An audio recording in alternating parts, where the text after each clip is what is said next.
Just imagine कोई किसी को महाराजा या महारानी बुलाता है, वो भी शायद इसलिए क्योंकि उसने अपने लाइफ में किसी भी प्रॉब्लम को खुद पर कभी हावी नहीं होने दिया।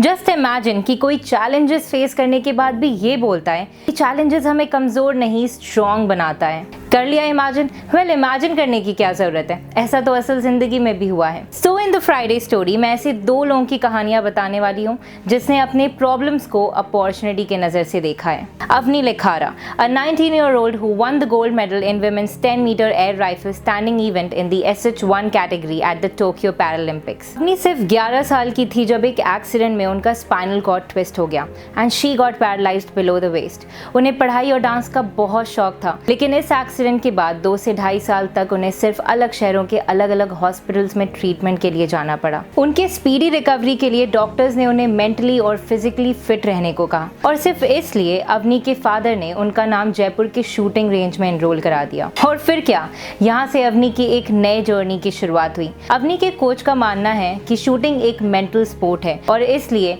अवनी शुरुआत के दिनों से ही एक अच्छी शूटर रही हैं। In 2018, Avni started training under coach Suma Sharur at the Laksh Shooting Club in Mumbai. According to her coach Shuma, the shooting remains the same, but as a coach, he needed to improvise.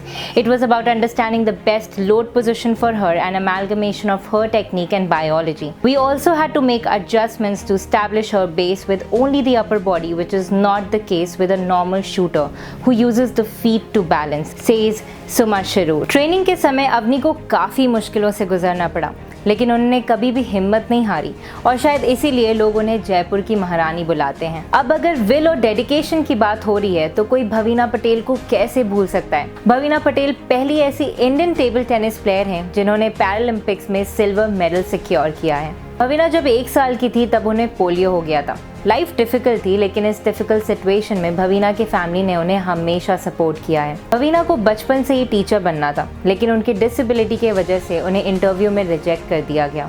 लेकिन जैसे मैंने पहले कहा कि किसी भी difficult situation में भवीना की फैमिली ने उन्हें हमेशा सपोर्ट किया है, तो इंटरव्यू में रिजेक्ट होने के बाद भी भवीना और उनकी फैमिली डिसअपॉइंट नहीं हुई। इनफैक्ट भवीना के फादर ने भवीना का एडमिशन एक अवार्ड विनिंग इंस्टीट्यूट में करवा दिया।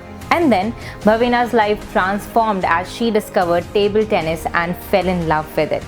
भवीना पटेल की बॉडी 90% डिसेबल्ड है, लेकिन उनका विल पावर और डिटर्मिनेशन 10 एबल्ड बॉडी के बराबर है। टोक्यो पैरालंपिक्स के समय उन्होंने कहा कि जीत पक्की होगी अगर मैं अपना 100% दूंगी, इसलिए यहाँ आने के बाद मैंने बिना सोचे सिर्फ अपना 100% दिया, और अगर इसी कॉन्फिडेंस के साथ मैं आगे खेलती रही तो अपनी मेहनत से और अपने देश के लोगों के आशीर्वाद से मैं अपने देश भारत के लिए गोल्ड लेकर आऊंगी। Now that's the winning mindset. Bhavina Patel और अवनी लिखारा की लाइफ स्टोरी से मैंने सीखा है कि लाइफ में एक पर्पस का होना बहुत ज़रूरी है, क्योंकि एक पर्पस ही है जो लाइफ में हमें आगे बढ़ते रहने के लिए, चैलेंजेस को अपॉर्चुनिटी के नज़र से देखने के लिए एक मोटिवेशन का काम करता है। इसके बाद फिर जीत या हार मैटर नहीं करता है, मैटर बस ये करता है कि आपने खुद को समय के हिसाब से कैसे बदला है। मैटर करता है कि लाइफ में एक बार गिरने के बाद आपने अपने मेहनत से खुद को कैसे उठाया। मैटर ये करता है कि आपने अपनी गलतियों से कुछ सीखा है या फिर अपनी गलतियों से खुद को अपनी ही नजरों में गिराया है।